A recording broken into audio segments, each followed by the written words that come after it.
Rahim now we start with autoimmune gastritis. हमने पढ़ा कि क्रोनिक गैस्ट्राइटिस की मेनली दो टाइप्स ही होती हैं। एक होती है जो कि एच पाइलोराई गैस्ट्राइटिस होती है, दूसरी होती है एट्रोफिक गैस्ट्राइटिस जिसको हम ऑटोइम्यून गैस्ट्राइटिस कहते हैं। ठीक है, अब ऑटोइम्यून गैस्ट्राइटिस में क्या होता है, ये डिफरेंट कैसे है एच पाइलोराई से। एक तो एच पाइलोराई इन्फेक्शन इसका मेन कॉज नहीं है, ठीक है, और दूसरा इसका साइट है। आपको मैंने बताया था कि जो एच पाइलोराई होता है वो एंट्रम वाले एरिया को ज़्यादातर इन्फेक्ट करता है, जबकि ऑटोइम्यून गैस्ट्राइटिस जो होती है वो ज़्यादातर फंडस और बॉडी के पैराइटल सेल्स को इन्वॉल्व करती है।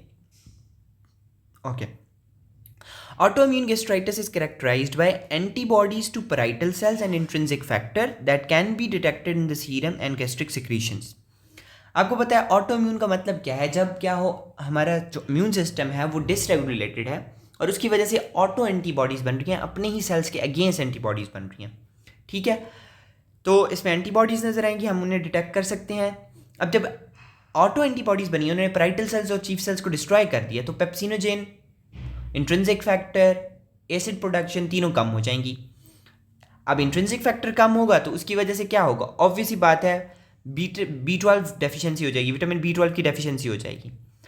और एसिड कम होने की वजह से क्या होगा, फोवियोलर सेल्स और एंडोक्रोमोफिन सेल्स जो होते हैं पाइलोरिक रीजन के अंदर, उनका हाइपरप्लेजिया हो जाएगा। ठीक है, सॉरी मैंने फोवियोलर सेल्स बोल दिया, एंडोक्राइन सेल्स का और गैस्ट्रिन सेल्स का। एंडोक्राइन सेल्स से मुराद गैस्ट्रिन सेल्स हैं, जो जी सेल्स हैं जो कि गैस्ट्रिन प्रोड्यूस करते हैं, उनका क्या हो जाएगा, हाइपरप्लेजिया हो जाएगा। उसकी रीज़न आपको पता है कि जब एसिड ज़्यादा होता है तो ये नेगेटिव फीडबैक मैकेनिज्म से जी सेल्स को इनहिबिट कर देता है। लेकिन क्योंकि अब एसिड नहीं बन रहा, क्योंकि पैराइटल सेल्स जो हैं वो डैमेज हो गए हैं, पैराइटल सेल डैमेज होने की वजह से एसिड नहीं प्रोड्यूस हो रहा है। एसिड नहीं प्रोड्यूस हो रहा तो अब जी सेल्स क्या हो जाएंगे, स्टिमुलेट हो जाएंगे। जी सेल्स स्टिमुलेट होंगे, गैस्ट्रिन रिलीज करेंगे, और गैस्ट्रिन इन टर्न फिर क्या करेगी, पैराइटल सेल्स को स्टिमुलेट करेगी ताकि वो क्या करें, एसिड प्रोडक्शन करने की कोशिश करें। लेकिन क्योंकि पैराइटल सेल्स के अगेंस्ट एंटीबॉडीज़ हैं तो एसिड तो प्रोड्यूस होता नहीं है, लेकिन जी सेल्स के ओवर स्टिमुलेशन की वजह से, जिनको हम एंडोक्राइन सेल्स कह रहे हैं, इनका हाइपरप्लेजिया हो जाता है। ठीक है, अब मैं इसकी पैथोलॉजी एक्सप्लेन करता हूँ आपको। Loss of parietal cells due to auto antibodies, उसकी वजह से क्या होगा, गैस्ट्रिक एसिड की सिक्रीशन कम हो जाएगी, एसिड एब्सेंस हो जाएगा या एसिड की प्रोडक्शन कम हो जाएगी जो कि गैस्ट्रिन को रिलीज करेगी, और गैस्ट्रिन जो है हाइपरगैस्ट्रिनीमिया हो जाएगा, हाइपरप्लेजिया हो जाएगा जी सेल्स का एंड एंटेरोक्रोमोफिन सेल्स का। ये मैंने आपको ऊपर एक्सप्लेन कर दिया। साथ में ही क्योंकि पैराइटल सेल्स जो होते हैं वो इंट्रिंसिक फैक्टर भी रिलीज कर रहे होते हैं, intrinsic factor is very important to absorb vitamin B12 from the ileum, तो अब विटामिन B12 भी अब्जॉर्ब नहीं होगा और पर्निशियस एनीमिया हो जाएगा, और बाकी सारे जो न्यूरोलॉजिकल डेफिसिट्स होंगे उनकी सिम्टम्स अपीयर होने शुरू हो जाएंगी, और लेटर साथ में चीफ सेल्स भी डिस्ट्रॉय होने शुरू हो जाते हैं, तो पेप्सिनोजेन की भी कमी होने शुरू हो जाती है। ठीक है, ये जो पिक्चर है ये बाद में फिर यही एक्सप्लेन कर रही है कि CD4 सेल्स जो हैं वो डायरेक्ट हो चुके हैं अगेंस्ट आर पैराइटल सेल्स। ठीक है, T हेल्पर सेल्स 1, CD4, उसके अलावा ऑटो एंटीबॉडीज जो हैं वो बन गई हैं। ठीक है, अब ये क्या कर रहे हैं, पैराइटल सेल्स को डैमेज कर रहे हैं, या कंपोनेंट कह लें parietal cells and chief cells के, जिसमें हमारे पास प्रोटॉन पंप आ जाता है जो कि एसिड प्रोडक्शन कर रहा होता है, उनको डिस्ट्रॉय कर रहे हैं। उसकी वजह से अब क्या होगा कि एसिड प्रोडक्शन नहीं होगी, जिसको हम कह रहे हैं ए क्लोरहाइड्रिया। ठीक है, अब ए क्लोरहाइड्रिया होगा तो उसकी वजह से क्या होगा, जी सेल स्टिमुलेट होंगे, एंटेरोक्रोमोफिन सेल्स जो होंगे वो क्या होंगे, स्टिमुलेट हो जाएंगे, जिसकी वजह से उनका हाइपरप्लेजिया हो जाएगा। अब हाइपरप्लेजिया जब भी होगा और हाइपरप्लेजिया रुक नहीं रहा, बार बार स्टिमुलेशन हो रही है, ओवर स्टिमुलेशन हो रही है, तो उनके अंदर डिस्प्लास्टिक चेंजेस आने के चांसेस होते हैं। अब डिस्प्लेजिया मैंने आपको बताया कि क्या है, हाइपरप्लेजिया हाइपरट्रॉफी के बाद और कैंसर से पहले के दरमियान जो चेंजेस आते हैं, जिसमें माइटोटिक चेंजेस आ सकते हैं, जिसके अंदर न्यूक्लियोसाइटोप्लाज्म रेशो खराब हो सकती है, डिफरेंट मतलब साइज शेप डिफरेंट चेंज हो सकते हैं, तो इसको हम डिस्प्लास्टिक चेंजेस कहते हैं। ठीक है, तो वो न्यूरो एंडोक्राइन ट्यूमर जैसे कार्सिनॉइड ट्यूमर की तरफ जा सकते हैं। ठीक है, उसके अलावा अब क्योंकि ये पैराइटल सेल्स और चीफ सेल्स डैमेज हो रहे हैं तो एट्रोफिक गैस्ट्राइटिस हो रही है। ठीक है, एट्रोफिक गैस्ट्राइटिस होगा तो यहाँ पे क्या होगा, यहाँ पे एक चेंज आएगा। सेल्स जो होंगे वो नॉर्मल जो स्टमक की लाइनिंग है, जो स्टमक की एपिथेलियम है, उसके अलावा दूसरे बनना शुरू हो जाएंगे। अब जैसे आपको याद होगा मेटाप्लेजिया जब हमने फर्स्ट चैप्टर में पैथोलॉजी के पढ़ा था, वहाँ पे हमने एक एग्जांपल पढ़ी थी कि स्मोकर्स जो होते हैं उनके रेस्पिरेटरी ट्रैक के अंदर क्या होना शुरू हो जाता है, columnar cells build up, columnar cells की जगह कलमनर सेल्स विद सीलिया होते हैं, वो चेंज होना शुरू हो जाते हैं विद स्ट्रेटिफाइड स्क्वेमस एपिथेलियम। उसकी रीज़न ये थी कि क्योंकि कलमनर सेल विद सीलिया जो हैं वो एबल नहीं होते विथस्टैंड करने के अगेंस्ट द स्मोक। तो क्या होता है कि पैराइटल जो स्ट्रेटिफाइड स्क्वेमस एपिथेलियम आती है वो ज़्यादा रिजिड होती है, वो ज़्यादा डिफेंड कर सकती है, तो इसलिए वो चेंज आ जाता है जिसको हम मेटाप्लेजिया कहते हैं। ठीक है, कि एक जो सेल टाइप है वो दूसरे के साथ कन्वर्ट हो गई है या चेंज हो गई है। तो यही बात होगी, एट्रोफिक गैस्ट्राइटिस होगा तो यहाँ पे अब इंटेस्टाइनल मेटाप्लेजिया होगा। जैसे इंटेस्टाइन के सेल्स होते हैं विद द गॉबलेट सेल्स, वो अपीयर होने शुरू हो जाएंगे और उनके अंदर जब डिस्प्लेजिया होगा तो वो गैस्ट्रिक कार्सिनोमा की तरफ जाएगा। ठीक है, तो ये दो डिफरेंट चीज़ें हो सकती हैं।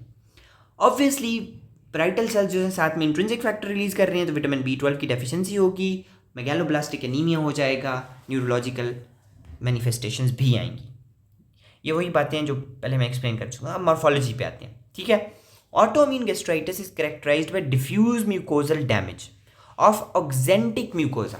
ठीक है, मैंने आपको बता दिया कि फंडस और बॉडी, ठीक है, जहाँ पे पैराइटल सेल्स होते हैं उसको हम ऑक्जेंटिक म्यूकोजा कहते हैं। उसके सेल्स क्योंकि कंप्लीटली ओब्लिटरेट हो रहे हैं, कंप्लीटली खत्म हो रहे हैं, तो वहाँ पे क्या हो रहा है, म्यूकोजल डैमेज डिफ्यूज टाइप का है। अब ये बात याद रखनी है कि डिफ्यूज म्यूकोजल डैमेज कहाँ पे हो रहा है, ऑटोइम्यून गैस्ट्राइटिस में। पैची म्यूकोजल डैमेज कहाँ पे हो रहा है या एट्रोफी हो रही है, एच पाइलोराई के अंदर। ठीक है, with diffuse atrophy the auxentic mucosa of the body and fears appears markedly thin and rugal folds are lost।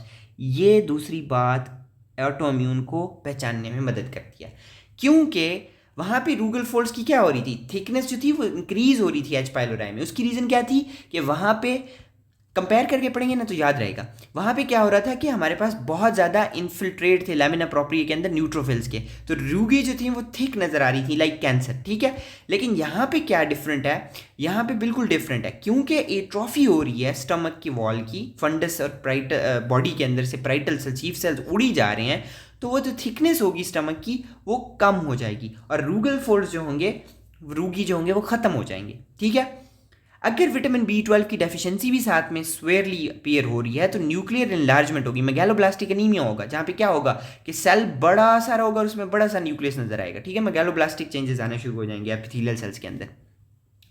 उसके अलावा neutrophils may be present but inflammatory infiltrate is typically composed of lymphocyte. अब यहाँ पे ये बात भी याद रखनी है, एच पाइलोराई के अंदर न्यूट्रोफिल्स मेनली प्रेजेंट है, यहाँ पे लिम्फोसाइट, मैक्रोफेजेस और plasma cells are more common. ठीक है, ये बात भी याद रखने वाली है, और लिम्फाइड एग्रीगेट्स भी प्रेजेंट होते हैं। अच्छा, अगर atrophy is incomplete, residual islands of exentic mucosa may give the appearance of multiple small polyps or nodules। अब ये कह ये रहा है कि अगर डिफ्यूज एट्रोफी बिल्कुल कंप्लीट अभी तक नहीं हुई, मतलब अभी तक पूरी डिफ्यूज एट्रोफी नहीं हुई, तो जो थोड़ा सा म्यूकोजा बचा हुआ होगा वो इस तरह नजर आएगा कि वो उभरा हुआ है, वो थोड़ा सा मोटा होगा, क्योंकि ये वाला सारा सपोज करो डैमेज हो गया, यहाँ पे पैराइटल सेल्स, चीफ सेल्स खत्म हो गए, तो ये पतला सा नजर आएगा। और ये पोलिप की तरह, पोलिप क्या होता है कि जो सरफेस से ऊपर ग्रोथ होती है इस तरह, तो ये क्या है, ल्यूमन के अंदर इस तरह सरफेस से ऊपर ग्रोथ ही नजर आएगी ना, हालांकि ये नॉर्मल है, लेकिन क्योंकि ये वाला सारा जो है म्यूकोजल लाइनिंग थिन हो गई है तो ये ज़्यादा बड़ा नजर आएगा। ठीक है, तो रेजिडुअल जो एरिया होगा वो क्या होगा, पॉलिप की तरह नजर आएगा। एंडोक्राइन सेल्स का हाइपरप्लेजिया नजर आएगा आपको। ठीक है, तो ये बातें आपको होपफुली समझ आ गई हैं, मैंने आपको कंपेयर करके भी बता दी कि एच पाइलोराई से ये कैसे डिफरेंट है। अब यहाँ पे देखते हैं, ये देखिए नॉर्मल पाइलोरिक म्यूकोजा आपको नजर आ रहा है। ठीक है, और यहाँ पे हमारे पास क्या हो रहा है कि क्रोनिक एट्रोफिक गैस्ट्राइटिस के अंदर ये देखें जो नॉर्मल रूगीज थी, ये इस तरह ये एपिथेलियम थी, वो अब ख़त्म हो गई और इतनी थिन रह गई है। और इसके अंदर एक और चीज़ नज़र आ रही है आपको कि गॉबलेट सेल्स अपीयर होने, ये देखें सारे कलमनर सेल्स हैं, ये आप क्या है, गॉबलेट सेल्स अपीयर होने शुरू हो गए हैं, तो इंटेस्टाइनल मेटाप्लेजिया नज़र आ रहा है यहाँ पे आपको। ठीक है, ओके। दूसरा यहाँ पे आप देखें ऑटोइम्यून गैस्ट्राइटिस के अंदर क्या आ रहा है, पहली पिक्चर के अंदर ख़ास तौर पे primarily composed of lymphocytes and granular atrophy. ठीक है, यहाँ पे बहुत सारे लिम्फोसाइट्स आपको ये वाले नज़र आ रहे हैं, ये वाले इस एरिया में सारे में। ठीक है, यहाँ तक ये सारा ठीक है। दूसरी पिक्चर में देखें तो इंटेस्टाइनल मेटाप्लेजिया, जो मैंने ऊपर आपको एक्सप्लेन किया है, ये इंटेस्टाइनल मेटाप्लेजिया होता है जहाँ पे गॉबलेट सेल्स अब पेन होने शुरू हो रहे हैं। नॉर्मल एपिथेलियम के अंदर कोई गॉबलेट सेल्स नहीं है, यहाँ पे देखिए। ठीक है, यहाँ पे अब गॉबलेट सेल्स अपीयर होने शुरू हो जाएंगे। तो इंटेस्टाइनल मेटाप्लेजिया इज रिकग्नाइजेबल। ठीक है, किस तरह, जब गॉबलेट सेल्स अपीयर होने शुरू हो जाते हैं। ये देखिए, ये गॉबलेट सेल है, ये गॉबलेट सेल है, यहाँ पे ये गॉबलेट सेल है। ठीक है। इसी तरह यहाँ पे गॉबलेट सेल है, ये गॉबलेट सेल है, इधर भी, ठीक है। तो होपफुली आपको देख के समझ आ रही भी है। क्लिनिकल फीचर्स यूजुअली फीमेल्स के अंदर होती है, क्योंकि ऑटोइम्यून डिजीजेज ज़्यादातर फीमेल्स के अंदर होती है। फीमेल्स के अंदर ये रेशो ज़्यादा होती है। 60 ईयर से ओल्ड पेशेंट होता है ज़्यादातर, ठीक है। और इसके अलावा क्या होगा, एंटीबॉडीज़ प्रेजेंट होंगी against parietal and chief cells के अगेंस्ट, और इंट्रिंसिक फैक्टर के आपको नज़र आ जाएंगी, ठीक है। विटामिन B12 की डेफिशिएंसी की वजह से मेगालोब्लास्टिक एनीमिया, एट्रोफिक ग्लोसाइटिस, ये होंठों के आसपास यहाँ पे ग्लोसाइटिस किसे कहते हैं, मुंह को कहते हैं ना, तो इसकी जो एंगल्स होंगे यहाँ पे ग्लोसाइटिस होगा। ग्लोसाइटिस टंग को कहते हैं, तो टंग की एट्रोफी, इन्फ्लेमेशन, बीफी टंग होती है, रेड बीफी टंग, वो नज़र आएगी। और क्योंकि विटामिन B12 की डेफिशिएंसी हो रही है, अब्जॉर्ब नहीं हो रहा, तो माल अब्जॉर्प्टिव डायरिया भी होगा, और पेरिफेरल न्यूरोपैथी भी होती है। होपफुली आपको समझ आ गई होगी इसकी। We will continue our stomach part in the next video इंशाल्लाह।